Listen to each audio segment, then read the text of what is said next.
At this time, it is my pleasure to introduce to you your next featured speaker. He hails from Dallas, Texas. He is a man who, we have a Dallas, Texas resident here. Welcome, sir. Two of them, okay. Your next speaker is a man who not only professes the greatness of individuals, but has experienced the concept of greatness. He was number one in a sales force of over 3,000 salespeople. He was also number two in a sales force of over 7,000 salespeople. He's a man who has worked very hard for the beliefs and convictions he possesses.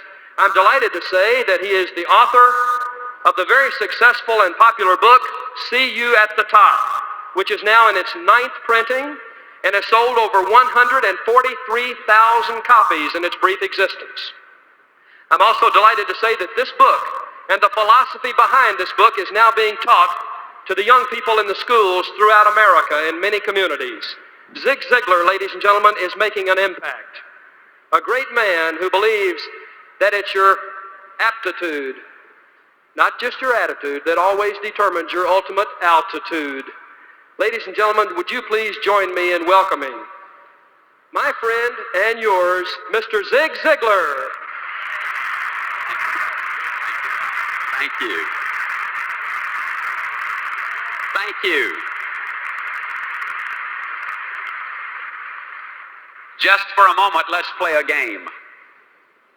Let's pretend that your telephone rings tomorrow morning, and the voice on the other end says, "John, I've got some marvelous news for you. We've just won a trip to Acapulco. There are going to be 4 of us that can go. There are only 2 of us, my wife and myself. We leave at exactly 8:45. We're going to stay on the beach 4 days. We will live in a millionaire's villa. We will have everything at our beck and call. We will live the life of luxury for 4 full days." Now remember, John, we leave tomorrow morning at 8:45. My only question is, can you be ready to go at 8:45? May I see the hands of those who could, in fact, respond and say, "Yes, I could go." Just for a moment, let's continue the game by saying, you got the telephone call, you accept it, then all of a sudden it dawns on you, hey, I've got some things to do. As a matter of fact, I've got to do this and this and this and this and this. And as a matter of fact, you turn to your wife and say, "Honey, I just don't know whether or not we can make it or not." She says, "Now hold the phone, John." She whips out a sheet of paper. She says, "Now what's the first thing we got to do? What's the second thing? What's the third thing? What's the fourth thing? What's the 5th thing?" How many of you, honest to goodness, believe that during the next 24 hours you could get more done than you normally get accomplished in 3, 4, 5, 6 days? Would you hold up your hands, please? Here's my question, please. Why don't you go to Acapulco tomorrow? Every day of your life. Why don't you, in your own mind, say, "Tomorrow I go to Acapulco if I get this done today"? Do you realize that if you were to do that and schedule it and lay it out, that it would be just a matter of weeks before you could, in fact, go to Acapulco at any time that you wanted to, or anywhere else you wanted to go? I was coming in on the plane yesterday, which is generally the way I fly. And I was seated next to an old boy, and I couldn't help but notice he had his wedding band on this finger. Now I looked at him for a moment. I said, "Friend, you got your wedding band on the wrong finger." He said, "Yeah, I married the wrong woman."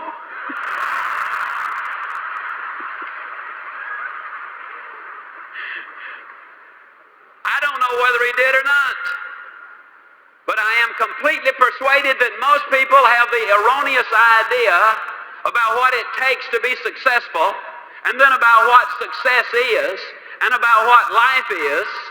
And I would like to, during these next few minutes, climb down right inside of your mind. I'd like to climb down in your emotions. I'm going to motivate you. I'm going to say some things to you that are going to have an impact, and you will, in fact, not be the same when you get up from your seats at the end of this evening. On your trip to Acapulco, there were several things involved. First of all, you had a very specific goal. Second, you had a time limit. And third, you listed the obstacles, the things you had to do in order to get the trip to Acapulco. I'm going to talk to you tonight about goals. There are four basic reasons why people do not have goals. Number one, they have not been sold. Now, friends, I'm flat going to sell you on why you got to have them. I didn't say I wanted to. I didn't say I was going to try to. Didn't say I hope to. I flat said I'm going to sell you on why you must have them. The second reason a lot of people don't have goals is they do not know how to set those goals. I'm going to give you a basic formula for setting those goals that will be precise if you will follow it. The third reason a lot of people do not have goals is they have fear. You see, there's a certain amount of risk involved when you say, this I'm going to do. Even if you do not tell anyone else, when you set a goal, there's a certain amount of risk involved. Then the fourth reason a lot of people do not have goals is because they have a poor self-image. If you do not think you deserve success, if you do not think you deserve a bigger home, to be $1 million producer, to have an outstanding mate, or beautiful, well-disciplined children who are productive, if you don't think you deserve them, then you'll do things that will keep you from getting them. Let's look at number one. Let's sell you on the idea of having goals. Are they important? At Yale University in 1953, they did a study of the graduating seniors. They discovered that of the graduating seniors, only 3% of them had definite, predetermined, written down goals. 20 years later, they did another survey of those seniors who had graduated. They discovered that the 3% who had committed their goals to paper had accomplished more than the 97% who had not written them down. What about you personally? Have you got your goals laid out? Are you a meaningful specific, or are you a wandering generality? Are goals necessary?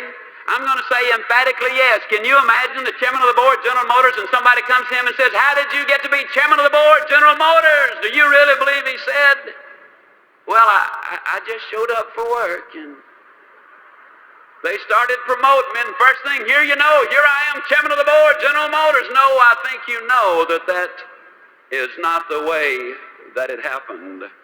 What about you? Are you a wandering generality? Or are you a meaningful specific? How many of you are in the world of selling? Would you mind holding up your hands, please? One of the major problems we have in the world of selling, a lot of times the salesperson is out selling. And although they're out there physically, what they're saying mentally is, I need to be home with the family. And then when they're home with the family, physically, they're saying mentally, I ought to be out in the field selling. And so when they're out in the field, they're really back at home, and when they're back at home, they're really out in the field, and they ain't never nowhere.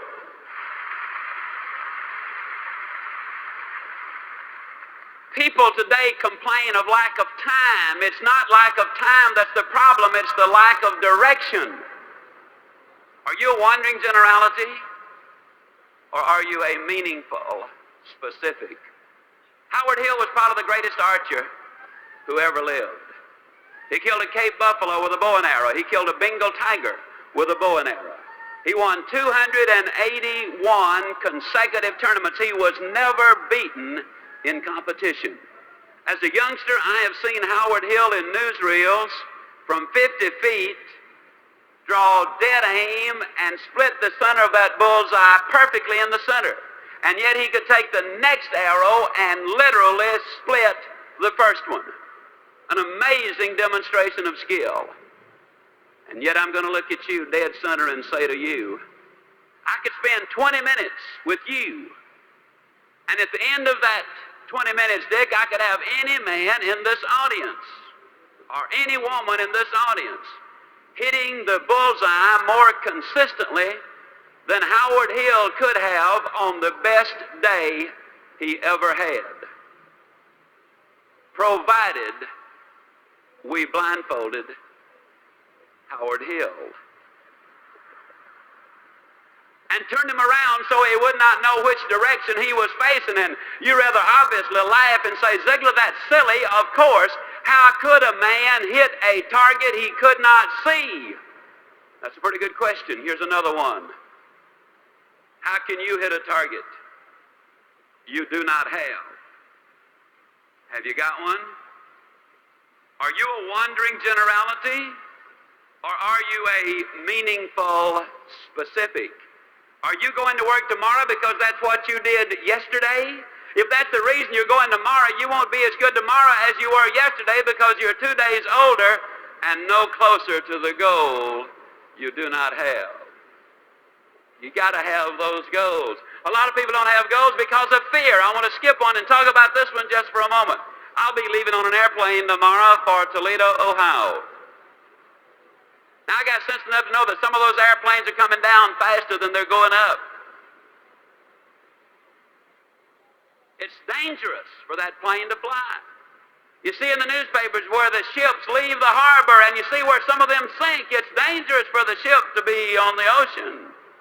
You read where people lease their homes and the lessee, the people who rented a house, they tear it up. It's dangerous to let somebody move into your house.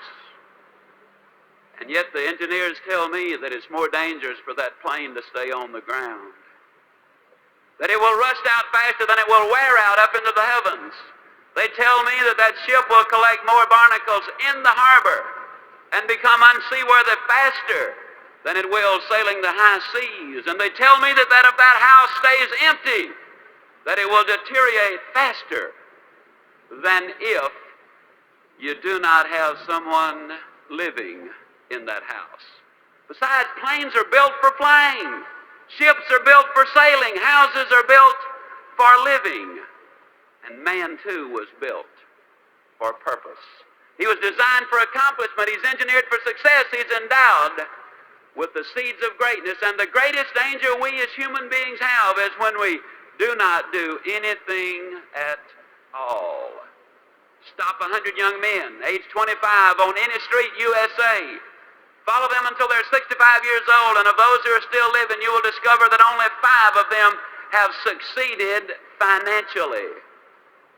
It's almost as if they had set out in life to fail. But I also believe one of the reasons is most people don't understand this thing called money. See, I think it's all right to have money as one of your goals. Occasionally I speak to people and they say, well, I don't want to make a lot of money. You know, I believe a man or a woman that would say that would lie about other things too. A lot of people don't have it because they don't understand it. They talk about cold, hard cash. And it's neither cold nor hard. It's soft and warm. Feels good. Beautifully colored.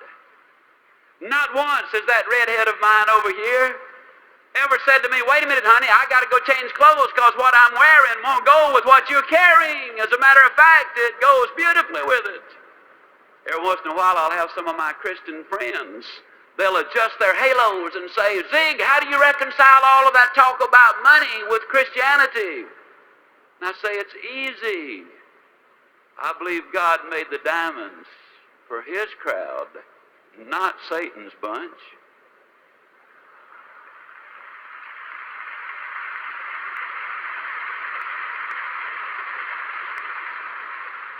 I read my Bible and it tells me Jacob was a millionaire. Moses was a millionaire. Solomon, the richest man who ever lived. And old Job wouldn't have qualified for the food stamp program, if you know what I mean. No, money's all right. As a matter of fact, you cannot get too much money unless the money gets you. You know, Solomon told us in Ecclesiastes that he who seeks silver will never be satisfied with silver. Now, if money becomes your god, you got a problem. You'll never have enough. We know that's true because in the last 2 years, 5 billionaires have died. Down in Dallas, somebody said, I wonder how much money Howard Hughes really left. And somebody else said he left it all.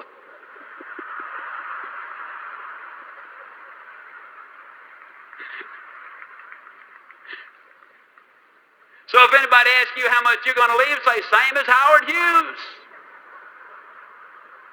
You'll be telling the truth.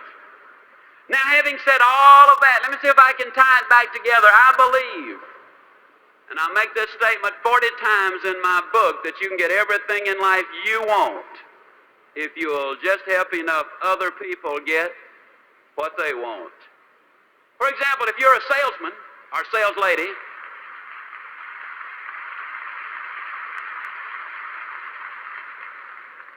if you're selling a product that solves a problem, then you're helping someone else get what they want, which is the solution to the problem, so you get what you want and what you deserve.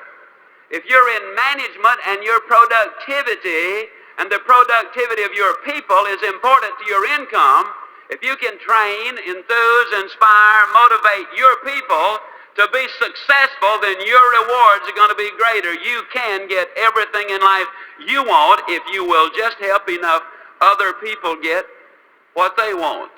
See, we can get what we want if we can give you some thoughts or some ideas or some motivation or some stimulation.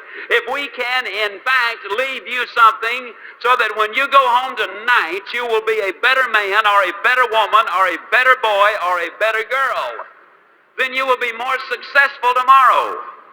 Yes, there's danger in setting goals, but there's infinitely more danger in not setting them. Then a lot of people do not know really how to set goals. I'd like to share at some length with you on that. When I started writing this book, and I kind of got excited about it. I put in there some words. You can go where you want to go. You can do what you want to do. You can be like you want to be. And man, I wrote those words and I said, now, Ziglar, that's pretty good. As a matter of fact, I got to talking to myself, which is perfectly all right. It's all right even to answer. But if you ever catch yourself saying, huh? To the answer, you got a problem. Well, I caught myself with a problem. I was saying, huh? Because where I said you can be like you want to be, I looked down and there was a 41-inch waistline and 202 pounds of Ziglar. And the thought occurred to me that one of these days that I might bump into some of you, and I could just imagine this conversation taking place. I could imagine you saying, Ziglar, you believe that stuff you write? And I was going to say, uh-huh. Then I was going to imagine you saying, do you believe all of it? And I was going to say, man, yeah. Then I could imagine you poking your finger in that 41-inch waistline and saying, Ziglar, do you really believe all of it? And then I was going to have to say, well, you know, us authors, we do take a little literary license every once in a while. But I knew I had to make a decision. I either had to take those words out of there, you can be like you want to be, or I had to do something about me. Not only that, but my boy was 8 years old at the time, and I think every father ought to be able to whip his children until they're at least 12. And the rate I was going, I wasn't even going to be able to catch mine. But the straw that broke the camel's back was when that redhead of mine kept telling me to hold my stomach in, and I already was. So I went down to Cooper's clinic. Now, Cooper is the guy who wrote the book Aerobics. When you see somebody out jogging, you can rest assured that's Kenneth Cooper who had an influence on him. Well, it's a 5.5-hour examination. First thing they did was took 2 quarts of my blood. Well, it looked like 2 quarts. They filled so many vials, I thought they were opening a branch of the blood bank right there. Then they dunked me in a tank of water 3 times. And the purpose was to determine the percentage of body fat that I had. When I got through, they told me that I was 23 9/10% pure lard. Then they put me on a treadmill, and you know, on the treadmill, the longer you can walk, the better your physical condition, and the worst possible condition was horrible. Well, I was determined to get out of horrible into just awful. and I made it by 4 seconds.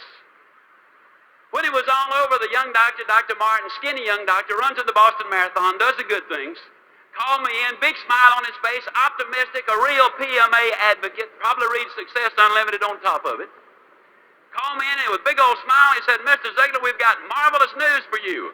We run these figures through the computer, and according to our computer, and we know it's right, you, sir, are not overweight. However, he said, according to the computer, you are exactly 5 1/2 inches too short.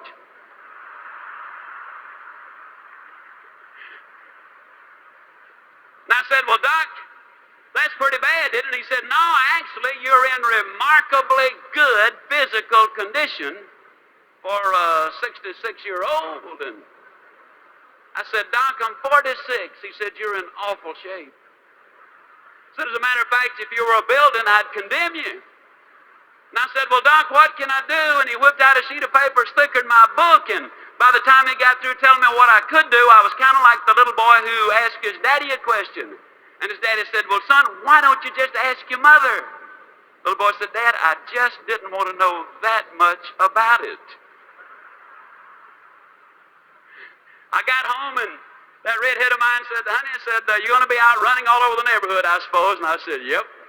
Well, she said, if I'm going to have a 46-year-old fat boy running all over the place, I'm going to get you looking as good as I can. So she went down and bought me a fancy running outfit, and I'd already gotten some fancy shoes.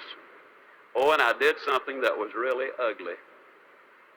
But I hadn't read Ann Landers at the time, and I'm going to use that as my excuse, although I really knew better. You know, Ann says that you should not steal pages out of other folks' magazines.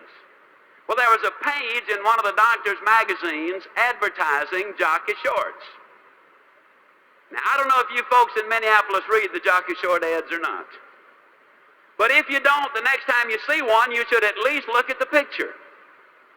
You'll find out in a hurry they don't put jockey shorts on fat boys.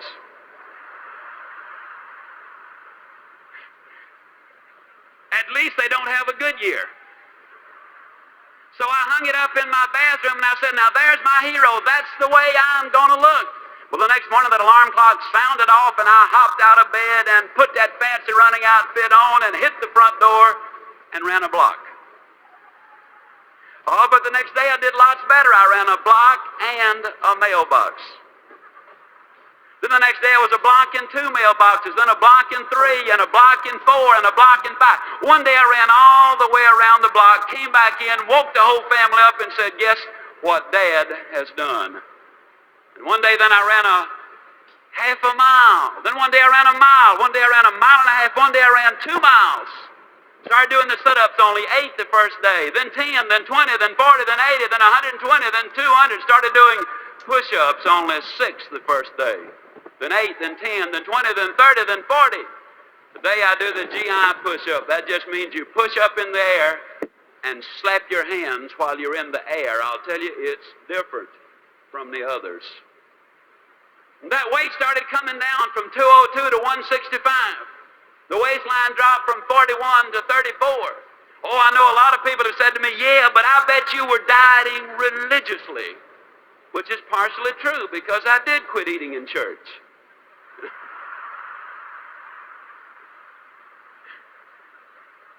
Now, please understand, I am not here to try to talk you onto going on a diet.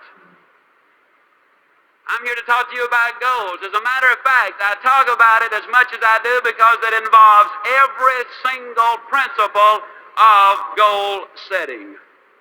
First of all, ladies and gentlemen, my credibility was at stake.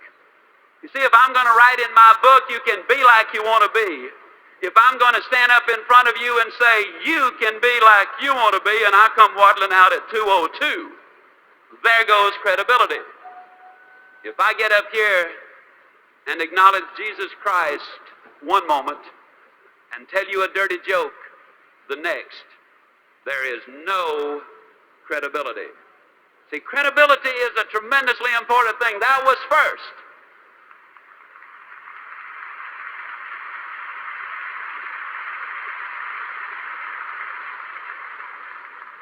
And the second thing, that was my goal. You can't reach somebody else's goal. That's the reason I say don't let me talk you into going on a diet. That's serious business. If you want to lose weight, you start by going to your skinny doctor for a thorough examination. Now, if he's not skinny, swap doctors. See, there's something missing from a credibility point of view when a fat doctor tells you you ought to lose weight. Get you a skinny doctor and a thorough examination.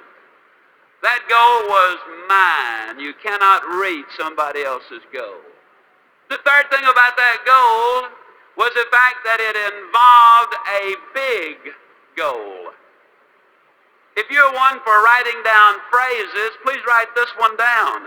You see, in order for a goal to be effective, it must affect change. And if it doesn't affect change, then the probability of you reaching the goal are pretty slim. 37 pounds made a difference in me. I run into old friends all the time, and they say, hey, you've lost some weight. There's a difference. In order for it to be effective, it's got to be big, because it's the big goal that creates excitement. It forces you to reach in and utilize that which is there. And the next thing about the goal, although as a practical matter it was an intermediate goal, I'm going to use it for illustrative purposes as a long-range one. When I wrote this book, I was convinced it would sell. I sent it to 3 publishers. They were convinced it would not sell. They wrote me back and said, we don't think it'll sell. Now, when it got to the 4th printing, they wrote me again and said, hey, we think that thing's going to sell. But at first they said no. I believed that it would. I believed also, ladies and gentlemen, that it would sell well. I was enthusiastic about it. I did a lot of work on it. So I decided I was going to go ahead and print the book myself. Now, most authors who print their own book, they generally print 1,000 copies, maybe 2,000, in rare cases 5,000. But I believe the next point about a goal is tremendously important. I believe you've got to have commitment. Now, I made that commitment. I ordered 25,000 copies for that initial printing. Now, can you imagine me with 25,000 copies in my warehouse saying that I weighed 165 pounds? Because you see, the first thing I wrote in the book was that I weighed 165 pounds, that I had a 34-inch waistline, and the day I wrote that, I weighed 202 pounds. Can you imagine me stuck with a warehouse full of books saying I weighed 165 and I come waddling out and saying it works? I'd made a commitment. You got to have those long-range goals. And the rule is a simple one. You go as far as you can see. And when you get there, you'll always be able to see further. The doctor told me I had to lose 37 pounds. Now that was specific. See, that's another point about goals. It's got to be specific. You can take the hottest day the world has ever seen. Take the most powerful magnifying glass you can buy in any store. Hold that magnifying glass over a pile of newspaper clippings on that hottest day, and you'll never start a fire if you keep the glass moving. But the moment you hold it still, you harness the power of the sun, you multiply it through the glass, and boom, you've got a fire. You cannot make it as a wandering generality. You've got to have a very specific target. 37 pounds was a very specific target. My target date was 10 months down the road.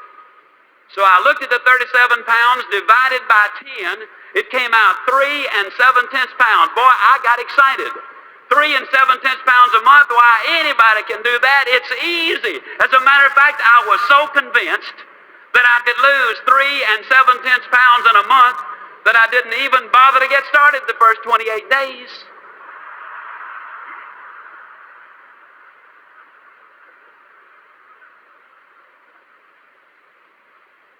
Yeah. Greatest labor-saving device ever invented was tomorrow. So the other point, if you're going to do anything, you got to break it into a daily basis, and you got to get started. Now, I was raised down in a small town in Mississippi. Yazoo City, Mississippi. Now, today, there are a lot of people that try to impress folks by telling them they're from Yazoo City, but I really am. As a matter of curiosity, how many of you here today have never been to Yazoo City, Mississippi? Never been, okay? Well, I think everybody ought to have something to look forward to. When I was a boy, we lived next door to some rich folks. And I know they were rich, Brother Byrne, because they had a cook.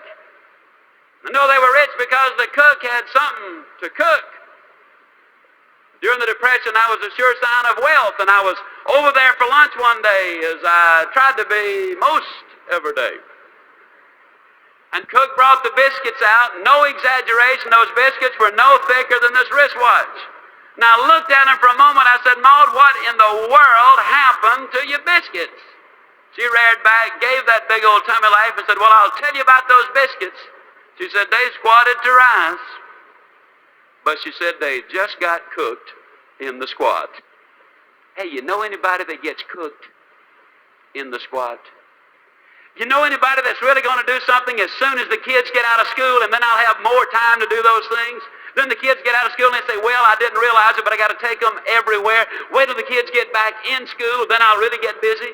Kids get back in school, they say, well, we got a winning football team this year. Got to support the team. Wait till after football season, then I'll really get busy. Football season is over, they say, well, you know, it's Thanksgiving and Christmas now and New Year's. Wait till after the holidays, then, man, I'm really going to get busy.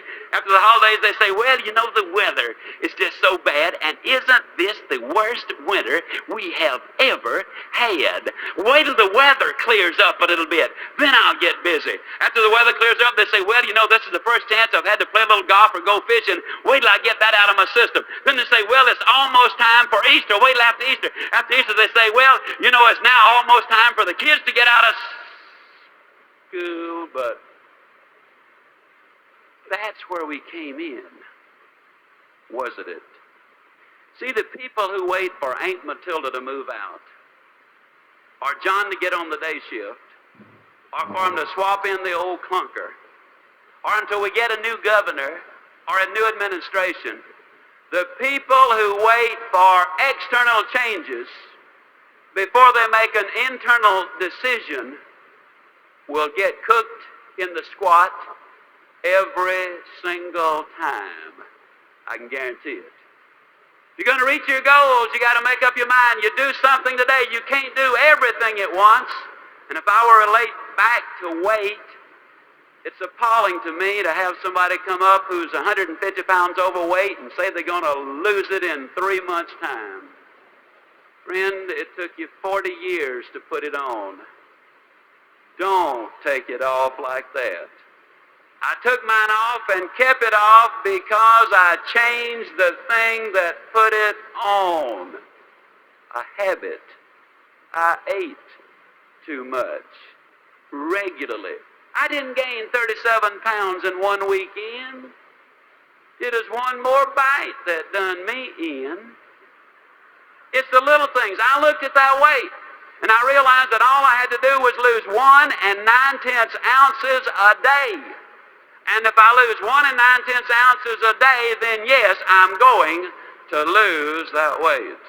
And ladies and gentlemen, to the ounce and to the day.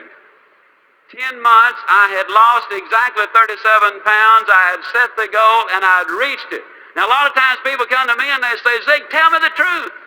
I'm always amused that people that say, tell me the truth, they're implying, I guess, that have been lying up until then.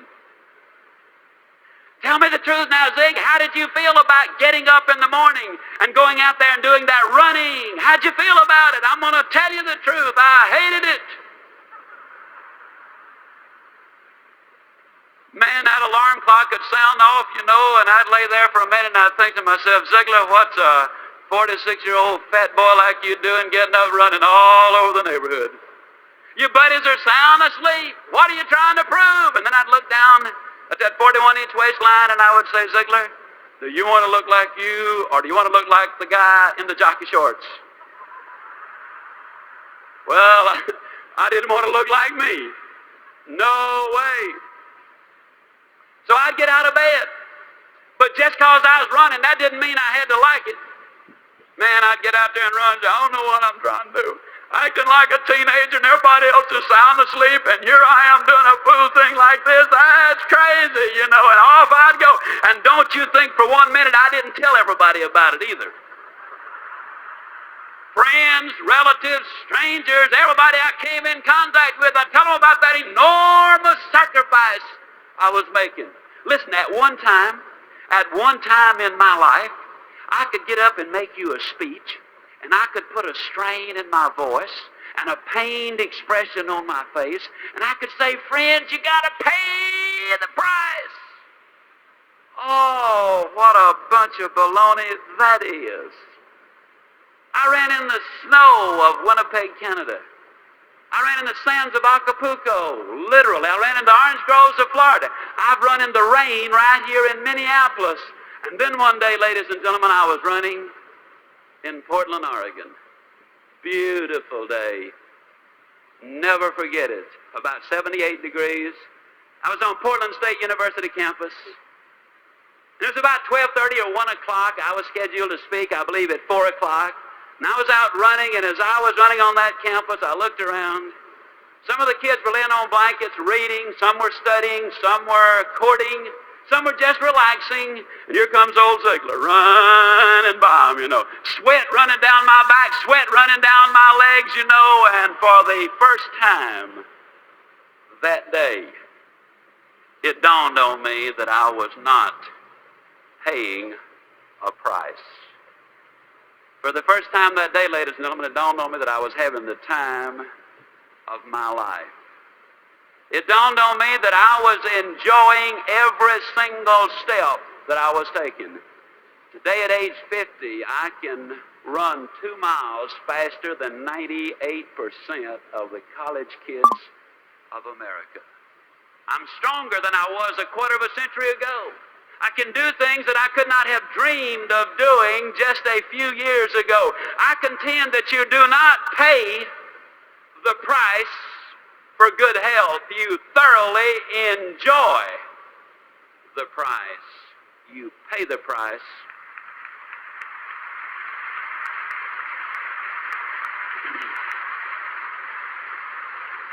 You pay the price for failure.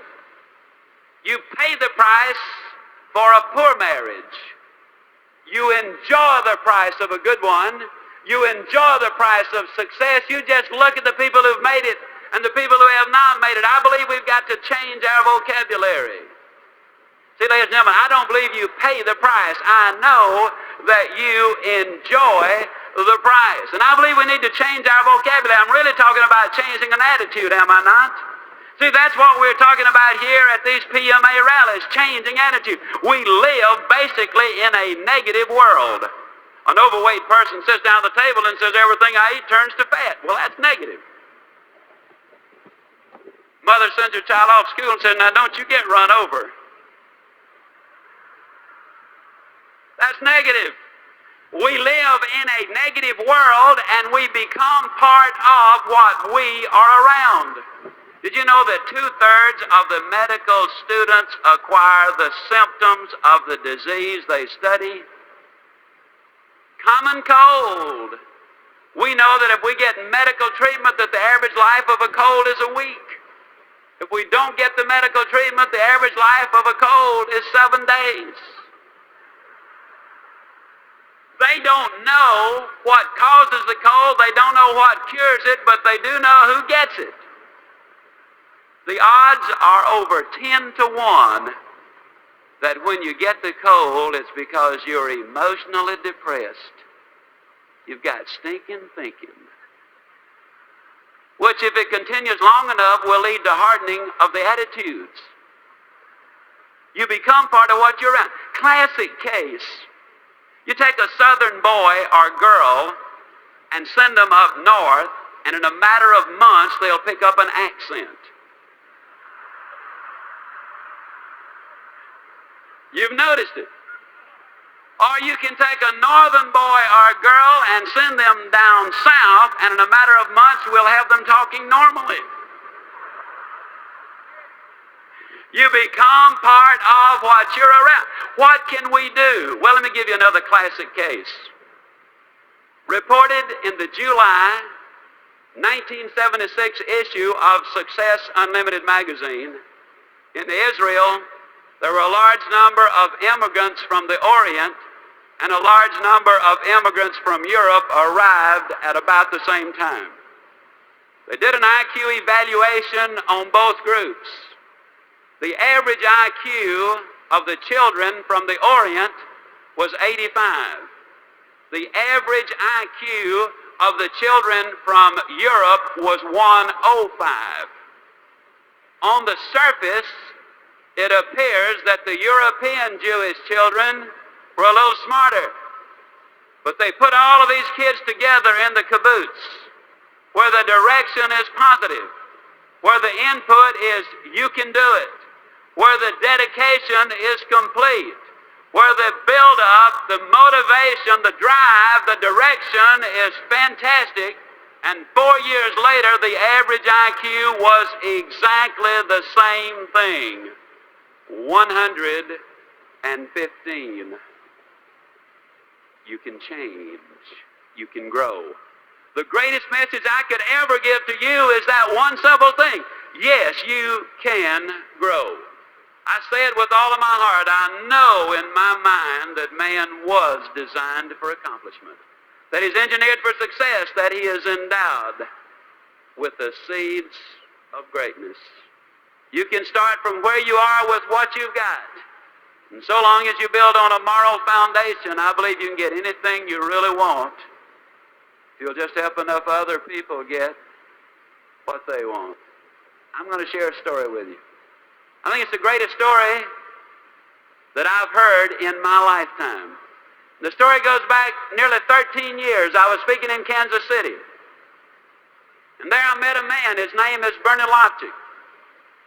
He's more than a friend. He's a brother. He's in the audience right over here. David Lchic told me, stand up, Brother Byrne. David Lchic told me this story. He said, Zig, when our son was born, our joy knew no bounds. Because we already had our 2 daughters, now we had our son. The family was complete, but he said it wasn't long before we knew something was wrong, because his head hung too limply on the right side of his body, but the family doctor said he would outgrow it. We knew better, so we took him to a specialist. The specialist diagnosed his condition as a reverse of club's feet and treated him for that, but he said, we knew, Zig, it was more serious.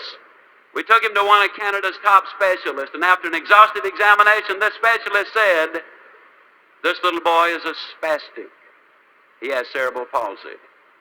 He's never going to be able to walk or talk or count to 10. I'm going to suggest that you put him in an institution for his own good and for the good of the, quote, normal members of the family. Brother Byrne looked at me and he said, you know, Zig, I'm not a buyer, I'm a seller. I could not buy the idea that my son was going to grow up being a vegetable. So we took him to another doctor who told us the same thing. And then another and another and yet another and another until 30 doctors said there is no hope. Then they heard of a Dr. Pearlstein down in Chicago. They got an alternate appointment so that when someone else canceled, they could have that appointment because Dr. Pearlstein was booked 2 years in advance. And 11 days later, a little boy from Australia canceled, and they went to Chicago. Dr. Pearlstein examined David perhaps as no child has ever been examined before. And when he finished, he said, this little boy is a spastic. He has cerebral palsy. He's never going to be able to walk or talk or count to 10. If you listen to the prophets of doom. But he said, I want you to know that I am not problem conscious. I am solution conscious. And yes, I believe there is something that can be done for this boy if you are willing to do your part.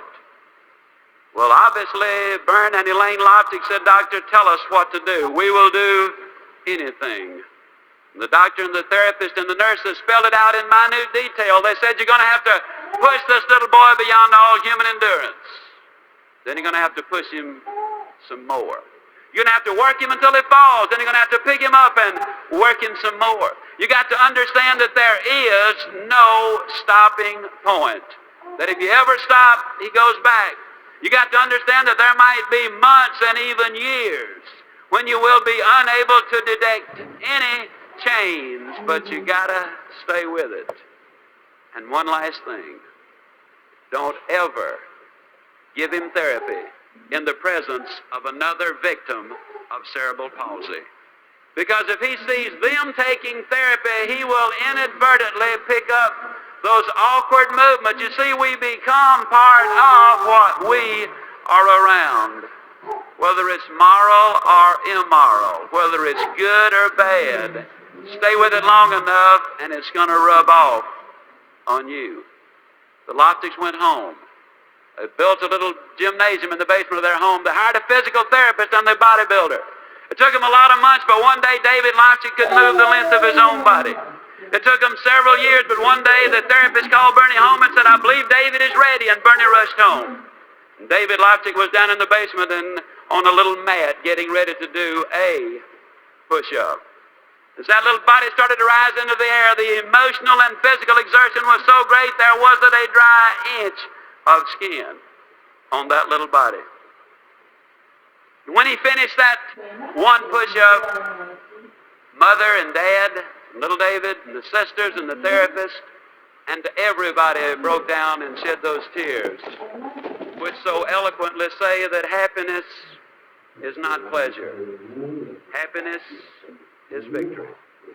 The story, ladies and gentlemen, is even more remarkable when we know that one of America's leading universities had examined this little boy and said there are no motor connections to the right side of his body. He has no sense of balance. He will have extreme difficulty even being able to walk and stand straight. He'll never be able to swim or skate or ride a bicycle. On October the 23rd, 1971, my wife and I had the privilege of flying to Winnipeg, Canada to attend the bar mitzvah of little David Lchic. Oh, how I wish you could have been there.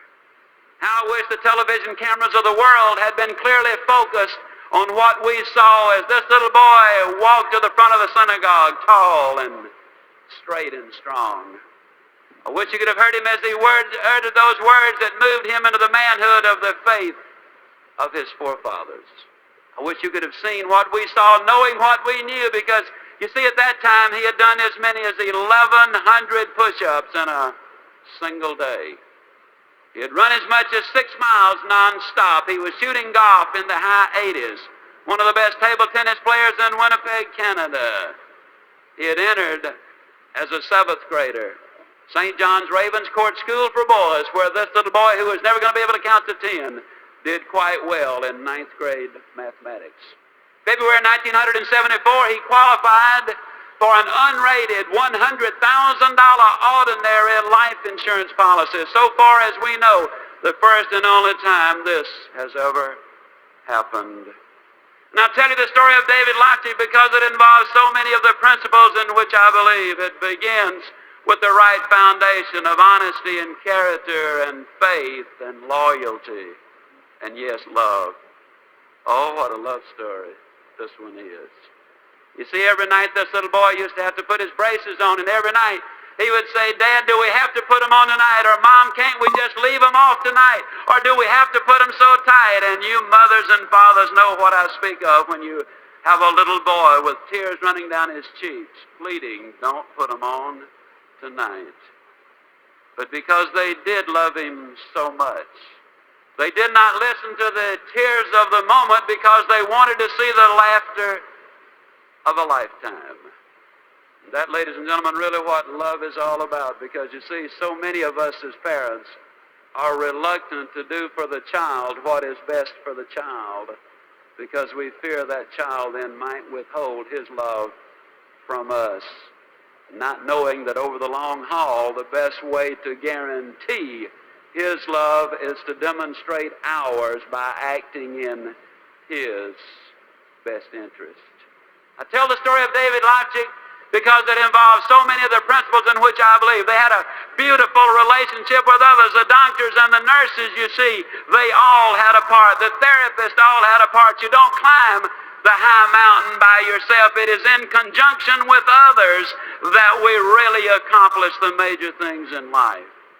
That's why I like to tell the story of David Lchic, because it's a story of cooperation. I tell the story because it's a story of goals, of big goals, of lifetime goals, of monthly goals, weekly goals, hourly goals even, ladies and gentlemen. I tell the story of David Lchic because it involves so much in attitude. You talk about attitude. This boy, since he was too small to carry it, used to have his own cassette player. And every day that little mind was fed with the good, the clean, the pure, the powerful, the positive messages over and over and over. You can do it, son. You can do it.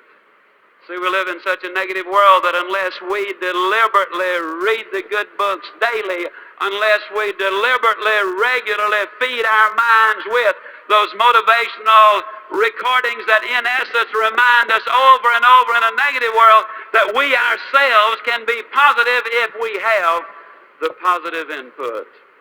And yes, I tell the story of David Lchic because I believe it has so much to do with one of those things that so many times we as individuals have a tendency to overlook. As a matter of curiosity, and I'm almost through. Of course, you know, when us Baptists say finally, that don't necessarily mean immediately.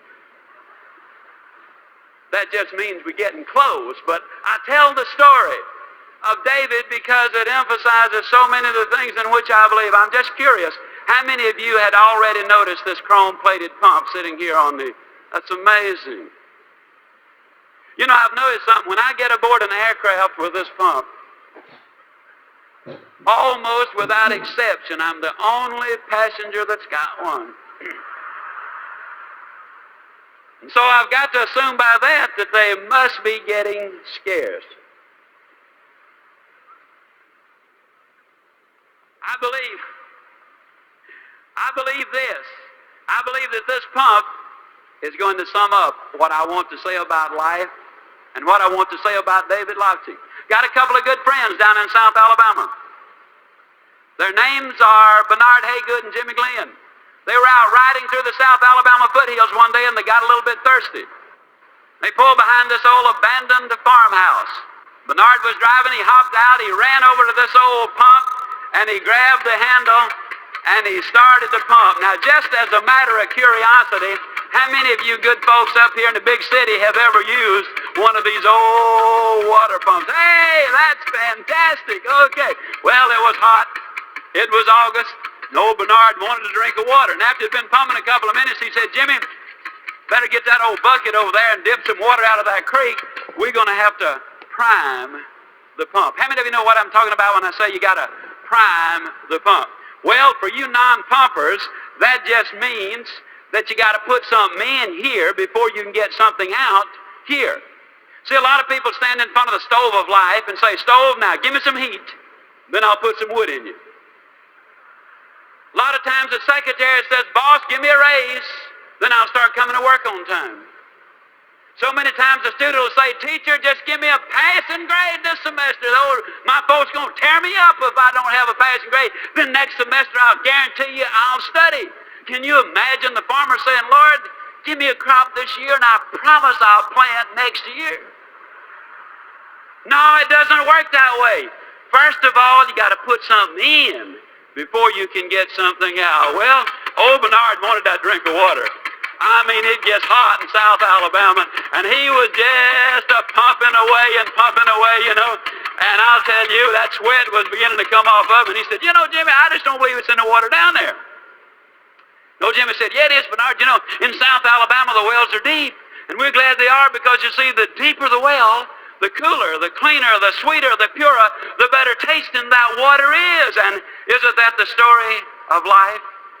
Isn't it true that that prospect that you really have to work on the most when you finally do make that sale, isn't it true that that's the one that really gives you the most satisfaction? Isn't that the one? Isn't it true, ladies and gentlemen, that the boy or the girl who was available to every Tom, Dick, and Harry or Mary, Sue, and Jane come down the pike, those boys and those girls are not the ones that make the kind of husband you want and the kind of wife that you want? Isn't it true that the things in life that have value that you got to do some pumping for? Well, old Bernard Man, he wanted that drink of water. I mean, by then, he was really working up a sweat. But, you know, there's always that question, just how much pumping are you willing to do just for a drink of water? And finally, old Bernard just threw up his hand. He said, Jimmy, they're just sitting in the water down there. Jimmy said, don't stop, Bernard, don't stop. If you stop, it goes all the way back down, and then you'll have to start all over. And isn't that true? See, there's no way you can look at that pump and say, yeah, just 2 more strokes and I got it. Because you might have to pump another 10 minutes. There's no way you can look in the head of that prospect and say, yep, just 2 more closes and I got him. Because, you know, it might really take a lot of pumping. But this we know. We know that if we pump long enough and hard enough and enthusiastically enough, that eventually the reward that follows the effort will always bring forth the reward. And if you notice that once you get it to pumping, that then all you got to do is just keep a little easy, steady pressure on it, and man, you're going to get more water than you know what to do with. Isn't it true that when things are good, they get better, and when they're bad, they get worse? And it's got nothing to do with what's going on out there. It's got everything to do with what's going on between your ears. You see, your business is never good or bad out there. Your business is good right here between your own 2 ears. And if you're thinking it's thinking, your business is going to be in exactly the same shape. I tell the story of the pump because that too says something about David Lchic. For one solid winter, David set the alarm clock an hour earlier than any other member of the family. The wind chill in Winnipeg, Canada hits as much as 80 degrees below zero. He put those skates on. He literally crawled out to the frozen ice. And it took him one solid winter to learn how to stand up. Later, he skated on the neighborhood hockey team. And I tell the story, ladies and gentlemen, because you see, it wasn't easy. But I think if you were to talk to David Lchic today, he would tell you that you do not pay the price for good health. You enjoy that price. Now, I'll tell you the story because you see there today is a sequel to the story I was speaking out in Amarillo. A young couple seated down on the front row were visibly moved with the story, and they came to me, and they got the address of the doctor who had taken Dr. Pearlstein's place on his death. And they went to Chicago, and this doctor examined their little girl, whom they said had cerebral palsy. The little girl was about 18 months old. And this doctor examined their little baby girl very carefully, and he said, this little girl does not have cerebral palsy. It was a misdiagnosis. She was simply born prematurely. She has all of the symptoms today of cerebral palsy because you have been treating her for the disease, and she now has acquired all the symptoms. They started treating her as a normal child, beautiful and happy and moving well today. Oh, you become part of what you're around. The way we treat people gets to be so tremendously important. You know, folks, I've had so many people to be so nice to me in my lifetime. I know that for the first 2.5 years I was almost a complete failure. A man named P.C. Merrill came along and said, in essence, you can do it. And he made me believe it. Before the year was over, I was number 2 out of over 7,000 salespeople. My whole life changed because a man said to me, you can do it. Oh, I wish I could look you in your own eyes dead center and say, you can do it. Because you can. I'm just convinced that God wants you to make it. Believe in you because you're unique. There have been over 10 billion people to live on the face of this earth. There's never been another you. Believe in your fellow human being. Believe in what you're doing, the company you represent, the product you sell if you're a salesperson. Believe in our great country. It's the greatest land on the face of this earth, and of infinitely more importance than anything I or any other speaker who will ever address you will ever say. Believe in Almighty God. Because if you do, I'm going to close not by wishing you a good day, I'm going to close by guaranteeing you a good forever. And I truly will see you at the top. Thank you, and God bless you.